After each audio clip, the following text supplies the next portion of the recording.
Hi everyone, my name is Racingsky and today I'm showing off my texture pack called To Infinity. It's a vanilla slash Slimefun texture pack that I've been working on for like the past 2 years, and it's taken me forever to release it, but here we are. Slimefun is a plugin that you can put on any Minecraft server that is running Paper, which is based off of Spigot, and what it does is it adds a bunch of different items, and I've just made the textures that go for those items.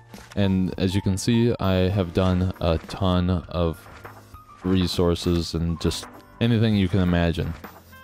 There are certain add-ons that I've also made textures for. I don't have the full list, but I'll show it on screen right now. And then in order to use my texture pack, you either have to use, I believe Optifine works just fine. I have set it up in Optifine before. I haven't tested it. Or if you're using Fabric, I use a couple mods such as CIT Resewn OptiGUI or OptiGUI, and I also use EntityCulling because it really helps with performance. So how I do this is I rename a piece of paper to say I need an electric dust washer, and when you right click on this machine, it is that machine because of Slimefun.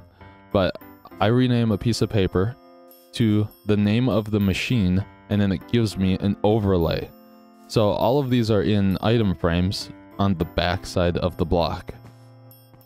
Apart from like edge cases where like you have blocks that are not full or that are player heads. So like on the solar generator, if I go onto the bottom of the block that the machine is sitting on and then I place it upward, it places it in the correct location.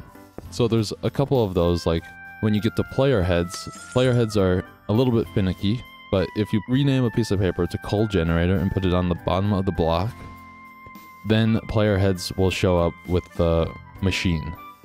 But for the majority of full blocks, I just put it on the back. Player heads on the bottom, and then for enchanting tables, I still do on the back of the block because it still works. Nuclear and nether star reactors are a little different. I put it like in the block underneath it, facing upward is how I do it, because this is how you're supposed to set it up in the world. And one more thing, if you have a pressure plate, I'm pretty sure these are the only pressure plates. When you're replacing these, you have to make sure to place the item frame, then the model, and then you can place in the same block right on the edge, the plate. So you can kind of see it glitching through. But when you step on it, it still does the thing, and then since the plate is depressed, now you can see the whole item frame, and then you can click it, and...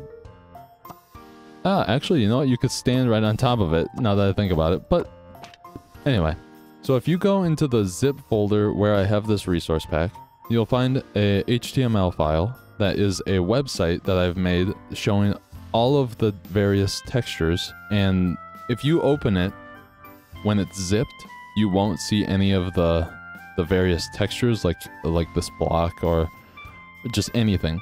So what you have to do is you have to unzip it by right-clicking and hit extract all, and then it will ask you for a location.